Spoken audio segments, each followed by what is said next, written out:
Hello everyone, welcome to Studento. So today we have a special guest with us, IAS Alok Ranjan sir, जो कि उत्तर प्रदेश के chief secretary post पर retired हुए हैं। साथ ही साथ सर मुख्यमंत्री के चीफ एडवाइज़र भी रह चुके हैं। इसके अलावा सर के पास बहुत सारे फर्म के चेयरमैन भी रह चुके हैं। नो डाउट सर एक दमदार IAS ऑफिसर रहे हैं, साथ ही साथ एक अच्छे लीडर और स्पीकर, और तो और सर एक बहुत अच्छे ऑथर भी हैं। सर ने बहुत सारी किताबें भी लिखी हैं जो कि सिविल सर्वेंट की जो तैयारी कर रहे हैं या फिर UPSC की तैयारी कर रहे हैं उन एस्पिरेंट के लिए है, जैसे कि ethics for civil services, making a difference, the IAS as a career, साथ ही साथ एक्सीलेंस इन गवर्नेंस। सो ये जो तीनों किताबें ये आप देख सकते हैं, ये भी UPSC एस्पिरेंट के लिए सर ने लिखी हैं। रिटायरमेंट के बाद भी सर इतनी मेहनत कर रहे हैं, इतने बड़े पोस्ट से रिटायर होने के बाद भी। इसके पहले मैंने सर का जो इंटरव्यू किया था उसमें सर की जर्नी जानी थी, साथ ही साथ सर का ओवरऑल एक्सपीरियंस जाना था। जिन स्टूडेंट ने वो वीडियो नहीं देखा है उसका लिंक मैं वीडियो के डिस्क्रिप्शन में दे दूंगा। साथ ही साथ आज हम सर से जानेंगे कि UPSC में जब आप सिलेक्ट होते हो, लवासना का जो फाउंडेशन बैच होता है उसको कंप्लीट करने के बाद जब आप फाइनली जॉब के लिए जाते हो या फिर ग्राउंड पर जाते हो, जो कि सबसे पहले आपका प्रोविज़न पीरियड स्टार्ट होता है, फिर कहीं ना कहीं आप SDM, फिर DM, फिर आप किसी ना किसी कह सकते हैं फर्म के चेयरमैन या फिर कुछ उस तरीके का पोस्ट मिलता है। तो सर आज आपको स्टेप बाय स्टेप बताएंगे, और thank you so much sir कि आपने हमें इतना कीमती टाइम दिया, जिससे कि आपका ओवरऑल इतना बड़ा एक्सपीरियंस रहा, जो कि आप स्टूडेंट को गाइड करें, उनको बताएं कि क्या क्या चीज़ें होती हैं। बहुत बहुत धन्यवाद। आपने बहुत अच्छी बात कही कि IAS का जो सफ़र होता है वो बड़ा महत्वपूर्ण सफ़र होता है और बहुत चुनौतीपूर्ण करियर होता है ये, इसमें बहुत कुछ जिम्मेदारियां आपको निभाने का मौका मिलता है। और आपने सही कहा, मैं चीफ सेक्रेटरी या उत्तर प्रदेश के मुख्य सचिव के पद से रिटायर हुआ 2016 में, जो कि ब्यूरोक्रेसी का उच्चतम पद होता है सिविल सेवा का स्टेट लेवल पर। कैबिनेट सेक्रेटरी हाईएस्ट पोस्ट होती है गवर्नमेंट ऑफ इंडिया लेवल पे, और जो स्टेट लेवल पे होता है वो चीफ सेक्रेटरी का पद हाईएस्ट होता है, जो भारत सरकार के सचिव के बराबर होता है। इसके साथ ही उसके बाद मैं रिटायर होने के बाद माननीय मुख्यमंत्री का चीफ एडवाइज़र भी रहा और काफ़ी कुछ मुझे अवसर मिला प्रशासन में करीब 38 साल काम करने का। हाँ, सबसे पहले तो हम लोग लवासना जाते हैं। सेलेक्ट होने के बाद बड़ी खुशी होती है कि लवासना में गए हैं, सेलेक्ट होके सभी सेवाओं के लोग आते हैं और फाउंडेशनल कोर्स होता है। फाउंडेशनल कोर्स खत्म होने के बाद प्रोफेशनल कोर्स शुरू होता है। जो प्रोफेशनल कोर्स होता है, जैसे IAS सेवा का प्रोफेशनल कोर्स, उसके फ़ेज़ 1 और फ़ेज़ 2 करके होते हैं। फ़ेज़ 1 के बाद इससे ही मैं बात करना शुरू करूँगा कि वहाँ तो एकेडमी में तो अलग अलग विषय पढ़ाए जाते हैं, जैसे public administration, political science, constitution, economics, ये सब पढ़ाया जाता है, लॉ। लेकिन उसके बाद आपको 1 साल के लिए ज़िलों में भेजा जाता है। अपने अपने जो काडर होता है, जैसे हम IAS में थे तो हमको उत्तर प्रदेश काडर मिला था, तो उत्तर प्रदेश में हमको गोरखपुर जनपद में भेजा गया शुरुआत करने के लिए कि साहब आप यहाँ से अपना प्रोबेशन पीरियड जिसे कहते हैं 1 साल का होता है, इसमें आप ज़िले की ट्रेनिंग करते हैं। ये भी बड़ा अच्छा पीरियड होता है कि आप वहाँ जाते हैं, आप डिस्ट्रिक्ट मजिस्ट्रेट या कलेक्टर के साथ रहते हैं, वो उनको आपको गाइड करता है कि क्या क्या आपको ट्रेनिंग चाहिए, क्या क्या करना चाहिए, क्या क्या सीखना चाहिए, चाहे रेवेन्यू वर्क हो, चाहे विकास का वर्क हो, चाहे शांति व्यवस्था का काम हो, ये सब सीखते हैं। साथ ही साथ कोर्ट में बैठ के फैसले लिखना, सुनाना, इन सब के बारे में भी जानकारी जो है इस 1 साल की उसमें प्राप्त होती है। फ्रेंड्स, अगर आप 2024 एंड 25 के लिए UPSC की प्रिपरेशन कर रहे हैं तो आपके लिए गुड न्यूज है। अनअकैडमी के जो भी 27 से बैच स्टार्ट होने वाले हैं उन पर अभी हैवी डिस्काउंट चल रहा है 50% का। जी हाँ फ्रेंड्स, जो आइकॉनिक सब्सक्रिप्शन का प्राइस नॉर्मली 79,500 हुआ करता था, जो कि अभी आपको 50% डिस्काउंट के बाद 43,725 का पड़ेगा। इसके अलावा आइकॉनिक GS प्लस ऑप्शनल का जो नॉर्मली 89,000 हुआ करता था, जो कि अभी आपको 53,400 में पड़ जाएगा। इसी प्रकार से 25 एंड 26 के लिए भी सब्सक्रिप्शन है। फ्रेंड्स, आपको पता है कि अनअकैडमी पर इंडिया के सारे टॉप एडुकेटर्स होते हैं। इसके अलावा अनअकैडमी में आपको 1-to-1 मेंटरशिप मिलती है। इसके अलावा आप अनलिमिटेड एक्सेस कर पाते हो। आप अनअकैडमी के जितने भी टीचर्स हैं या फिर जितने भी कोर्सेज हैं उनके एक्सेस मिल जाते हैं आइकॉनिक सब्सक्रिप्शन में। इसके अलावा आपको डेली आंसर राइटिंग करवाई जाती है। सो अगेन मैं आपको बता दूं, अगर आप 24 एंड 25 के लिए तैयारी कर रहे हैं तो डेफिनेटली इस ऑफर का लाभ ले सकते हैं और मेरा कोड स्टूडेंट जरूर यूज करें डिस्काउंट के लिए। लिंक वीडियो के डिस्क्रिप्शन में। आगे मैं आपको बता दूं अनअकैडमी प्रॉमिस के बारे में। अगर आप अनअकैडमी का कोई भी 2 ईयर का सब्सक्रिप्शन लेते हैं तो अगर आप प्रीलिम्स पास कर लेते हैं तो आपका मेंस का पूरा जो खर्चा है, यानी कि अगर आप चाहते हैं कि अनअकैडमी का जो ऑफलाइन सेंटर है जैसे कि दिल्ली में, वहां अगर तैयारी करना चाहते हैं, साथ ही रहना चाहते हैं, तो वो अनअकैडमी आपका खर्चा उठाएगी। साथ ही साथ अगर आप इंटरव्यू भी क्लियर कर लेते हैं यानी कि यूपीएससी क्लियर कर लेते हैं तो आपको अनअकैडमी टोटली आपकी फीस रिफंड कर देगा। इसके अलावा अगर आप कोई भी स्टेज पास नहीं कर पाते हैं तो आपको 2 ईयर का एक्सटेंशन मिल जाएगा जो अभी ऑफर चल रहा है। आगे मैं आपको बता दूं कि अनअकैडमी का जो लक्ष्य बैच है जो हिंदी मीडियम स्टूडेंट्स हैं उनके लिए है, जो कि 20 अप्रैल से स्टार्ट हो चुका है। इसमें आपको हिंदी मीडियम के टॉप फैकल्टीज जैसे कि सुनील अभिव्यक्ति sir, Madhukar sir, Sumit sir, Naveen sir जैसे टॉप एडुकेटर्स होने वाले हैं। सो अगर आप हिंदी मीडियम से तैयारी कर रहे हैं तो डेफिनेटली इस बैच में एनरोल कर सकते हैं। मैं आपको बता दूं आरंभ बैच के बारे में जो कि 13 अप्रैल से स्टार्ट हो चुका है। ये बाइलिंगुअल बैच है जो कि इंग्लिश मीडियम के स्टूडेंट्स होते हैं नॉर्मली वही प्रेफर करते हैं। इस बैच में आपको इंडिया के सारे टॉप फैकल्टी मिलने वाले हैं जैसे कि Munnal Patel sir, Siddharth Arora sir, Pavneet sir, Sudarshan Gujar sir. So friends अगर आप 24 एंड 25 के लिए तैयारी कर रहे हैं तो डेफिनेटली वीडियो के डिस्क्रिप्शन में लिंक है, जाके एनरोल कर सकते हैं। डिस्काउंट के लिए मेरा कोड स्टूडेंटो जरूर यूज करें।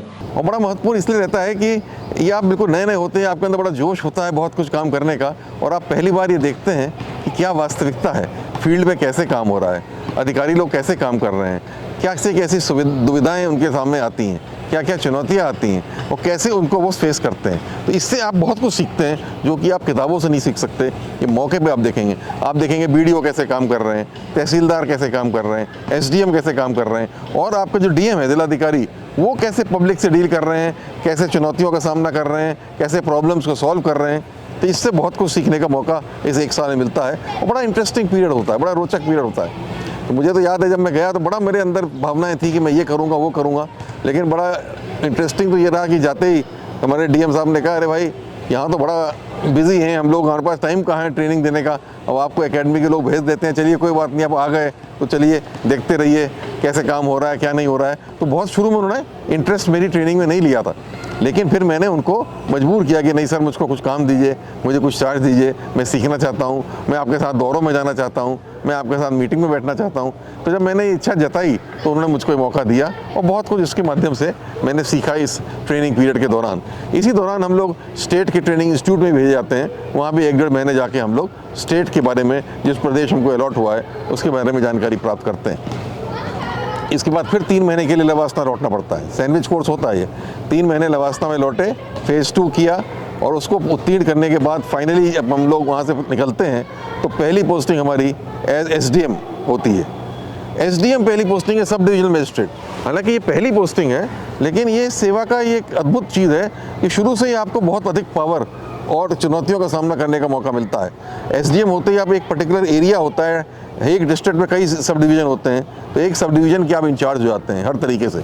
आप लॉ एंड ऑर्डर भी देखते हैं, आप रेवेन्यू वर्क देखते हैं, आप कोर्ट चलाते हैं पूरा बाकायदा, वकीलों को बहस सुन के फैसले देते हैं और तमाम काम करते हैं। तो मुझे ये याद था कि एसडीएम पीरियड मेरा बड़ा रोचक रहा, क्योंकि जैसा मैंने शायद पहले भी इंगित किया था कि जब मैं गया था तो मुझे एक ऐसे डाक बंगले में रहने को मिला जहाँ ना बिजली थी ना पानी थी।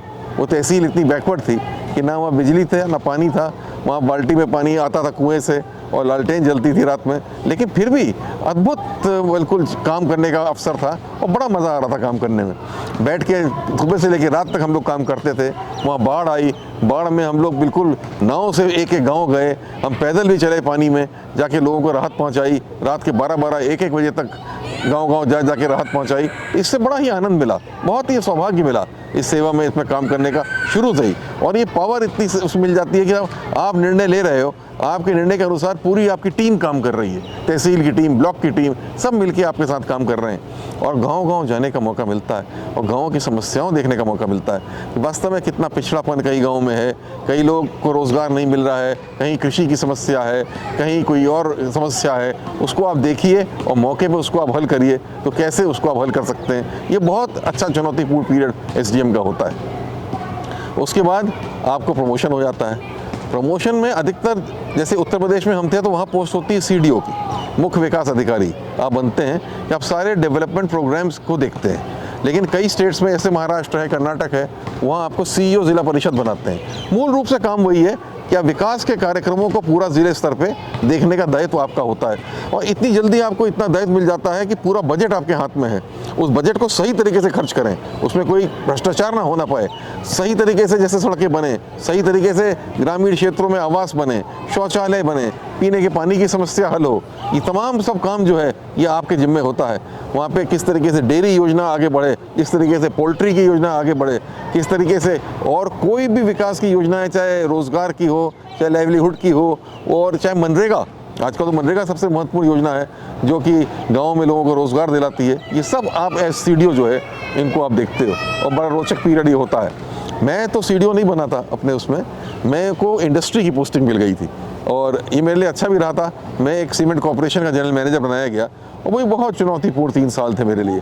पूरी एक बड़ी भारी कॉर्पोरेशन जिसमें करीब 2500 लेबर था, 107 ऑफिसर्स थे, उनको लेकर पूरा सीमेंट प्लांट चलाया, उसका पूरा प्रोडक्शन देखा, उसकी पूरी कैपेसिटी यूटिलाइजेशन देखा, उसकी सारी इन्वेंट्री मैनेजमेंट, सारे स्पेयर्स, सारी materials managements, personal management, industrial relations, सारी समस्याओं को हल किया। तो बहुत ही चुनौतियाँ मिली, यहाँ की बड़ी बड़ी स्ट्राइक का भी सामना करना पड़ा और स्ट्राइक को सफलतापूर्वक जब सॉल्व किया तो देखा किस तरीके से लेबर यूनियन से आप डील कर सकते हैं, कैसे उनको आप अपने साथ ला सकते हैं, कैसे रचनात्मक तरीके से उनको लेके आप आगे बढ़ सकते हैं।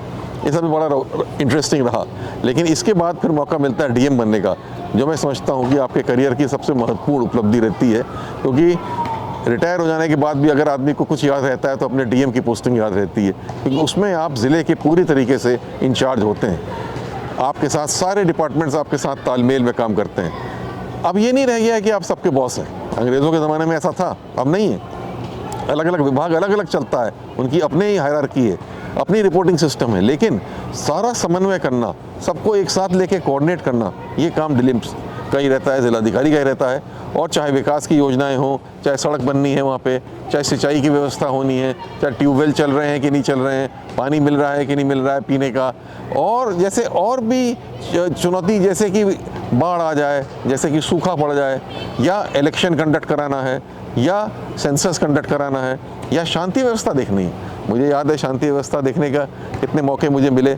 मैं एक जब पहले ज़िले में था गाज़ीपुर में, तो मुझे याद है कि एक रिक्शे वाला पुलिस वाले की मोटरसाइकिल से टक्कर पड़ गई, जिसमें पुलिस वाले ने उसके साथ मारपीट करी, उसमें उसकी डेथ हो गई।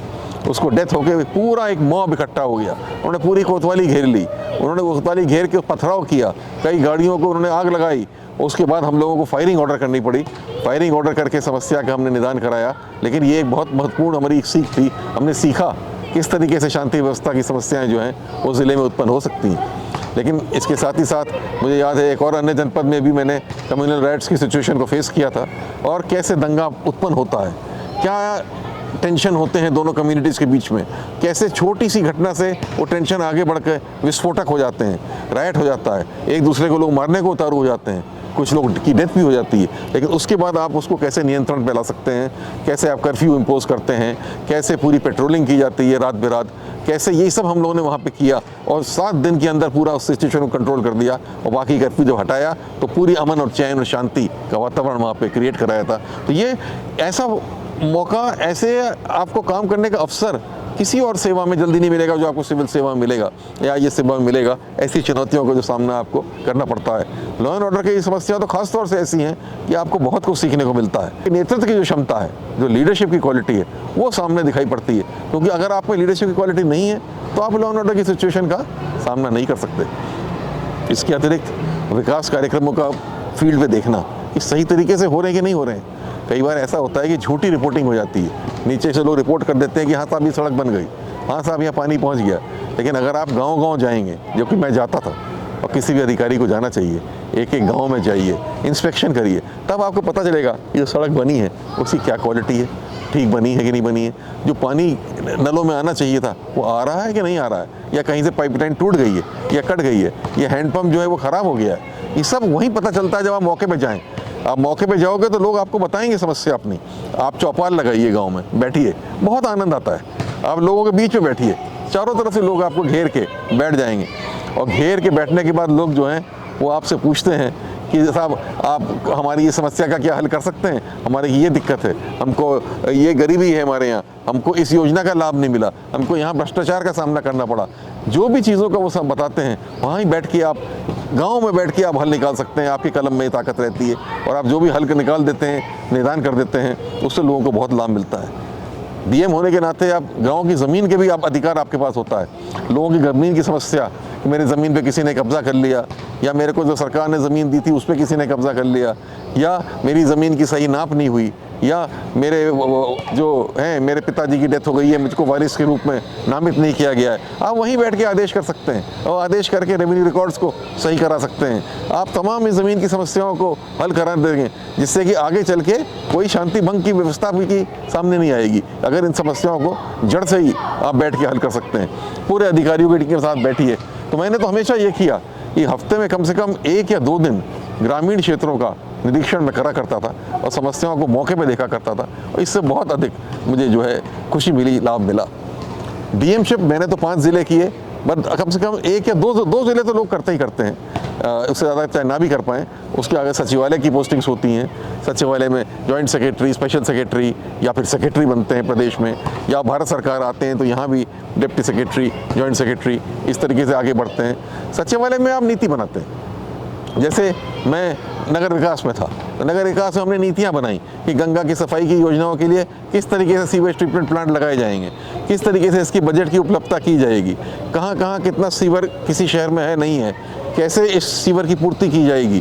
तो ये बड़ा एक्साइटिंग काम होता है। कैसे वेस्ट मैनेजमेंट किया जाए कि कूड़े के ढेर और अंबार न दिखाई पड़े शहरों में, कैसे उसको हैंडल किया जाए, कैसे जो है स्टॉर्म वाटर की ड्रेन्स जो हैं वो क्लॉग पड़ी हैं, बंद पड़ी हैं, उनकी सफाई की जाए, जिससे पानी जब बारिश आए, स्टॉर्म आए तो पानी बहता हुआ चला जाए, निकल जाए, उसमें कोई रुकावट ना आने पाए। ये तमाम ऐसी समस्याएं रोज़ के लोगों के सामने आती हैं। तो जैसे मैं नगर विकास में सचिव था, प्रमुख सचिव, तो एज प्रमुख सचिव उसके बारे में नीतियाँ बना के और उसको लागू करने का काम ये हमारा हो जाता था, और ये बड़ा इससे आनंद मिलता था। तो ये तो सचिवालय में भी ऐसा नहीं है कि काम खराब काम है, वो अलग बात है कि आप में उतनी परक्विजिट नहीं होती जो आपको डीएम के पोस्ट पे होती हैं। उतना बड़ा बंगला नहीं मिलेगा, उतनी बड़ी गाड़ियाँ नहीं मिलेंगी, वो सब नहीं मिलेगा, लेकिन फिर भी व्यवस्था मिलती है। आपके पास टीम रहती है पूरी, आप उस टीम के साथ बैठ के सोचिए, चिंतन करिए, पढ़िए, लोगों के साथ विचार विमर्श करिए, सेमिनार कराइए, वर्कशॉप कराइए। उससे आपको इतना अधिक ज्ञान अर्जित करने का मौका मिलता है कि आप जो भी सब्जेक्ट हैंडल कर रहे हैं उसमें आप मास्टर बन जाते हैं बिल्कुल। तो बहुत इसका अनुभव का लाभ मिलता है। और सबसे उच्चतम पद तो उसके बाद आता है, चीफ सेक्रेटरी का पद आता है। चीफ सेक्रेटरी का पद तो बहुत ही महत्वपूर्ण पद है, और मैं उत्तर प्रदेश का चीफ सेक्रेटरी रहा। तो यहाँ मैं कहना चाहूँगा कि उत्तर प्रदेश की आबादी आप सभी जानते हैं 22 करोड़ की है। 22 करोड़ की आबादी का तो अगर ये उत्तर प्रदेश एक देश होता तो 5वें नंबर का देश होता पूरे विश्व में। तो इतनी बड़े प्रदेश के चीफ सेक्रेटरी बनना, और एक ऐसा प्रदेश है जहाँ राजनीतिक बहुत कुछ प्रतिद्वंदिता रहती है, अलग अलग पॉलिटिकल पार्टीज़ हैं, इसमें आपस में बहुत प्रतिद्वंदिता रहती है, लड़ाई झगड़ा भी रहता है, और आप इसकी बात सुनिए कि उसकी बात सुनिए, इधर से दबाव आएगा, उधर से दबाव आएगा, उधर से आपके ऊपर चीफ मिनिस्टर होते हैं, वो अपनी बात कहते हैं, उनका प्रेशर रहता है कि वो इस तरीके से चाहते हैं कि आप काम करिए, उधर ऑपोजिशन वाले भी अपनी बात उठाते हैं, उसकी बात को भी आपको ध्यान में देना पड़ता है, और साथ साथ आपको पूरे बजट का इस्तेमाल करना है, जो प्रदेश का बजट है सही तरीके से इस्तेमाल करना है, और यही नहीं, नई नई योजनाएं बनानी है। तो एज चीफ सेक्रेटरी आपको योजनाएं बनाने का मौका मिलता है। मुझे याद है मैंने औद्योगिक विकास की योजना बनवाई उत्तर प्रदेश में, क्योंकि मैं चाहता था कि उत्तर प्रदेश में पूंजी निवेश हो, इन्वेस्टमेंट आए, तो उसकी मैंने योजनाएं बनाई, तमाम योजनाएं बनाई, जिससे कि इन्वेस्टर्स आए, उनको सब्सिडी दी जाए, उनको क्या क्या और फैसिलिटी दी जाए, उनको कैसे सिंगल विंडो क्लियरेंस दी जाए, जिससे कि अधिक से अधिक लोग आकर्षित हुए और आके उन्होंने इन्वेस्टमेंट करना शुरू किया उत्तर प्रदेश में। तो उससे बड़ा हमें संतोष मिला जब कुछ बड़ी बड़ी कंपनियां हमने देखा कि हमारे सामने ही हमारी नीति के लिए सामने आई और उन्होंने इन्वेस्टमेंट शुरू किया। इसी तरीके से जल संरक्षण की नीति बनी, इसी तरीके से कृषि की नीति बनी, इसी तरीके से फर्टिलाइज़र पॉलिसी बनी, इसी तरीके से आपके अलग अलग क्षेत्रों में बिजली के संबंध में पॉलिसी बनाई गई, कैसे ऊर्जा जो है वो पहुंचाई जाए। हमने अपने टाइम पे, जैसे मुझे याद है, उत्तर प्रदेश में ये संकल्प लिया कि शहरों में 24 घंटे और ग्रामीण क्षेत्र में 16 से 18 घंटे बिजली हम पहुँचाएँगे। इसके पहले केवल 12 से 14 घंटे बिजली पहुँच रही थी और शहरों में 16 से 18 घंटे पहुँच रही थी। हमने ट्रांसमिशन के क्षेत्र में नए सबस्टेशन बनाए, नई ट्रांसमिशन लाइनें बनाई, डिस्ट्रीब्यूशन के नए सबस्टेशन बनाए, डिस्ट्रीब्यूशन का नेटवर्क बनाया, जनरेशन के प्लांट्स बनवाए, और उसका नतीजा ये रहा कि 3 साल में हम इस स्थिति पे पहुंच गए कि 24 घंटे बिजली हमने शहरों में उपलब्ध करा दी, और ग्रामीण क्षेत्रों में 16 से 18 घंटे बिजली जो है वो उपलब्ध कराने में हम सफल हो पाए। तो ये एक बहुत ही महत्वपूर्ण उपलब्धियाँ जो हो पाई, जैसे बिजली क्षेत्र की हो पाई, ये एज चीफ सेक्रेटरी के पद में रह के इसकी पूरी मॉनिटरिंग एज चीफ सेक्रेटरी हम ही को करनी पड़ती थी। पूरा देखना पड़ता था कैसा काम हो रहा है, नहीं हो रहा है, फील्ड पे भी जाते थे देखने, मौके पे भी जाते थे देखने, तो इससे बहुत अच्छा उपलब्धि मिली। इसी के साथ 2 और उपलब्धियाँ ऐसी रहीं जिसकी मैं बात ज़रूर करना चाहूँगा। मेरे ही कार्यकाल में मैंने चीफ सेक्रेटरी 2 साल में लखनऊ आगरा एक्सप्रेसवे बनाया।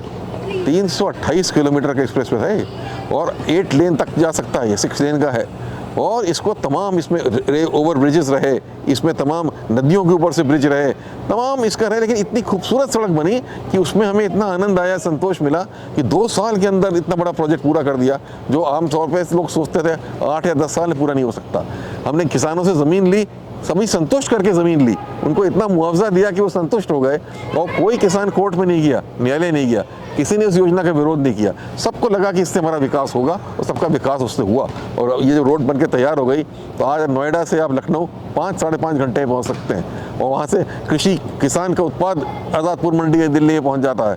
बगल बगल फैक्ट्रियाँ, इंडस्ट्रियाँ लगनी शुरू हो गई, होटल रेस्टोरेंट बनने शुरू हो गए, लॉजिस्टिक पार्क बनने शुरू हो गए, पूरा क्षेत्र एकदम से विकसित होने लगा। तो इतना विकास आप सामने होते देखते हैं, और आज चीफ सेक्रेटरी आप उसका समन्वय करते हैं, उसकी मॉनिटरिंग करते हैं, तो बहुत अधिक खुशी मिलती है, आनंद मिलता है। ऐसे ही मुझे याद है, एज चीफ सेक्रेटरी हम लोगों ने मेट्रो लाए। लखनऊ में मेट्रो नहीं थी, दिल्ली में तो है, लखनऊ में नहीं थी, लेकिन हमने योजना बनाई, और योजना बना के 22 महीने के अंदर लखनऊ में मेट्रो खड़ी कर दी, जो कि उस समय श्रीधरन जी जो हमारे एडवाइज़र थे, उन्होंने कहा था इतनी तेज़ और इतनी अच्छी क्वालिटी और गुणवत्ता की मेट्रो कहीं भी उन्होंने नहीं देखी इंडिया में या इवन एशिया में कहीं भी बनते हुए, जैसा कि उत्तर प्रदेश में हम लोगों ने हासिल किया। उसके लिए एज चीफ सेक्रेटरी पूरा नेतृत्व देना पड़ता है। लीडरशिप क्वालिटी आपके सामने आती है, आपको टीम बनानी पड़ती है, टीम बिल्ड करिए, उस टीम को मोटिवेट करिए, प्रोत्साहित करिए, हर एक को उसका काम बताइए, उसके काम को इवैल्यूएट करिए। जो अच्छा काम करें उनको प्रोत्साहन करके आगे बढ़ाइए, जो अच्छा काम उतना नहीं कर पा रहे हैं उनको समझाइए, उनको देखिए, अगर नहीं कर पा रहे हैं तब उनको भाई अलग करिए और दूसरे को उनकी जगह बैठा लिए। साथ ही साथ गोल क्लियर होना चाहिए, हर एक समझे कि मेरी योजना है, मैं इस योजना को लागू कर रहा हूँ, अपने आप को उसका एक पार्ट समझें। और जब ये सब पूरा एक वातावरण बन जाता है तो वास्तव में आप जो धरातल पे जो है योजनाओं को आप उतारने में सफल हो पाते हैं। तो हमने यही प्रयास करा, तो लखनऊ मेट्रो भी हम धरातल में 22 महीने में उतारा। लॉ एंड ऑर्डर में हम लोगों ने डायल 100 योजना लागू करी, जो कि उत्तर प्रदेश में लागू करी कि 3200 गाड़ियाँ हमने उतार दी, इसमें 4-4 पुलिस के लोग बैठते थे, और एक बड़ा भारी कंट्रोल रूम बनाया कि अगर कोई भी 100 को डायल करता है तो 20 मिनट के अंदर वो गाड़ी पुलिस समेत उसके घर पे या जहाँ भी घटना स्थल है वहाँ पहुँच जाएगी। कितनी बड़ी उपलब्धता है कि 20 मिनट के अंदर आपके पास पुलिस जो है वो पहुँच जाए, और वहीं पहुँच के मौके पे FIR दर्ज करने का आदेश हो जाता है, मौके पर कार्रवाई हो जाती है, मौके पर समस्या का हल या निदान कर दिया जाता है। इससे बहुत अधिक लाभ मिला शांति व्यवस्था के संबंध में उत्तर प्रदेश में। इसी तरीके से 108 एम्बुलेंस सेवा हम लोगों ने लागू करी। वो एम्बुलेंस की सेवा थी। आप सोचिए, ग्रामीण क्षेत्र में जो लोग रहते हैं वो बीमार हो जाते हैं, रात में हार्ट अटैक हो गया, एक्सीडेंट हो गया, कोई बात हो गई, अस्पताल बहुत दूर है, कैसे जाएं, क्या जाएं, रास्ता नहीं, क्या नहीं, गाड़ी नहीं उनके पास। अब क्या है, केवल 108 नंबर डायल करना है। 108 नंबर डायल करें, एम्बुलेंस 15 से 20 मिनट में पहुंचती है, और उनको लेकर एम्बुलेंस नज़दीक से नज़दीक अस्पताल जो है पहुंचा देती है। और वहाँ पूरा प्रोटोकॉल बना रहता है कि तुरंत अटेंड करेंगे, तुरंत आपको हल करेंगे, और अगर वहाँ हल नहीं हो पा रहा है तो आपको किसी बड़े अस्पताल में तुरंत शिफ्ट करा जाएगा। इस व्यवस्था से स्वास्थ्य का पूरे वातावरण मैं समझता हूँ एक बिल्कुल ओवरहॉलिंग हो गई, एक ट्रांसफॉर्मेशन हो गया, पूरा इतना बदलाव आया, सकारात्मक परिवर्तन हुआ, सकारात्मक बदलाव जो है उससे हो गया। तो इस तरीके की योजनाएं चीफ सेक्रेटरी हमने लागू करी, इससे बहुत अधिक हमको संतोष भी मिला और काम करने का मौका भी मिला, और सामने देखा कि जनता को कैसे लाभ इन योजनाओं से मिल रहा है। एक अन्य योजना थी, मुझे याद है, कि सभी जिला मुख्यालयों को हम 4 लेन रोड से जोड़ दें। तो 4 लेन रोड से जब जोड़ना शुरू किया तो 75 जिला मुख्यालय उत्तर प्रदेश। मेरे अपने कार्यकाल में हमने 55 को जोड़ दिया था, और बाकी 20 में योजनाएं बन गई थी और काम शुरू हो गया था। तो ये भी बड़ा संतोष मिला। और जब जिलों से लोग 4 लेन रोड से चले तो तुरंत ही जिला प्रदेश मुख्यालय पहुंच सकते हैं या बड़े शहर पहुंच सकते हैं और अपनी समस्याओं का निदान कर सकते हैं। बिजनेस और ट्रेड को जो है एक गति मिलती है, एक बढ़ावा मिलता है। ये सब चीज़ें का सामना मिला। तो इसमें सबसे बड़ी बात है चीफ सेक्रेटरी ये है कि आप हेड है पूरे ब्यूरोक्रेसी के, सारे अधिकारी जो हैं आपकी तरफ देखते हैं, वो आप जैसी लीडरशिप दोगे वैसा वो काम करेंगे। आप ऑनेस्टी और इंटीग्रिटी से काम करोगे तो वो ऑनेस्टी और इंटीग्रिटी से काम करेंगे। आप पारदर्शिता से काम करोगे तो वो पारदर्शिता से काम करोगे। मैंने एज चीफ सेक्रेटरी एक उदाहरण रखा था कि पब्लिक से खूब मिलता था। एज चीफ सेक्रेटरी भी 1 घंटा 3.5 से 4.5 महीने रोज़ रखा था कि पब्लिक का कोई भी व्यक्ति आए बिना पास के मुझसे मिल सकता है। और लोग आते थे, 200-250 लोग रोज़ आते थे और मैं उनकी समस्याओं पे उनके प्रार्थना पत्र लेता था, उनकी बात सुनता था और वहीं मैं अपने पीए लोगों को बैठा ले रहता था और वहीं आदेश उनके सामने सुना देता था। तो वो आदेश सुनते थे कि मेरे प्रार्थना पत्र में क्या आदेश हुआ है, तो बड़े खुश होकर संतुष्ट होकर जाते थे कि हमको चीफ सेक्रेटरी साहब से मिलने का मौका मिला, मैं अपनी बात कहने का मौका मिला और उन्होंने हमारी समस्या हल करने के लिए किया। जहाँ ज़रूरत होती थी मैं किसी अधिकारी को फ़ोन कर देता था, भाई ये इनको भेज रहे हैं, इनकी समस्या को देखना, इनकी समस्या को तुम्हें हल करना है, इनकी समस्या का तुम्हें निदान कराना है। तो ये सब चीज़ें देख के ये चीफ सेक्रेटरी का जो उच्चतम पद है ये बहुत संतोष का पद है। और मैं तो कहूँगा जो आप लोग IAS में आना चाहते हो, सिविल सेवा में आना चाहते हो, ये समझना चाहिए कि इस सेवा में आपको जनता की सेवा करने का, पब्लिक के लिए बहुत कुछ करने का इतना मौका मिलेगा, इतना अवसर मिलेगा कि आपका मन खुश हो जाएगा, आपको जीवन भर का एक संतोष मिलेगा कि आपने एक सकारात्मक जीवन व्यतीत किया है, आपने सोसाइटी के लिए कंट्रीब्यूट किया है, आपने बहुत कुछ किया है जिससे समाज में परिवर्तन आया है। और सबसे बड़ी बात जो मैं कहता हूँ हमेशा आपको ये लगेगा कि हमने लोगों के जीवनों को छुआ है, लोगों को इतना छुआ है कि झोपड़ी में रहने वाले की भी जीवन में बदलाव लाने की क्षमता थी और हमने उसमें किया है। यही संतोष आज रिटायर होने के बाद भी मुझ में है कि आज भी मेरे से लोग मिलने आते हैं, जिन लोगों को मैंने योजनाओं से लाभ मिला या मेरे काम से जिनको फ़ायदा हुआ या जिनकी समस्या मैंने हल करी, और मुझे वो याद करते हैं कि साहब आपने ऐसा किया था। अब उनको मुझसे कोई मतलब नहीं है, पर खाली मिलने आते हैं, धन्यवाद देने आते हैं, तो बड़ा अच्छा लगता है कि हाँ हमने समाज के लिए कुछ किया, समाज के गरीब से गरीब पिछड़े व्यक्ति के लिए कुछ किया, समाज की उन्नयन या उन्नति के लिए कुछ किया। ये असली चीज़ है इस सेवा की, ये मोटिवेशन है इस सेवा में आने का। अगर आपको इस सेवा में आके काम करना है तो इस मोटिवेशन के साथ आइए कि ये जो चुनौतियाँ मिलेंगी, ये जो मौके मिलेंगे, इस पे अधिक से अधिक काम करके दिखाइए।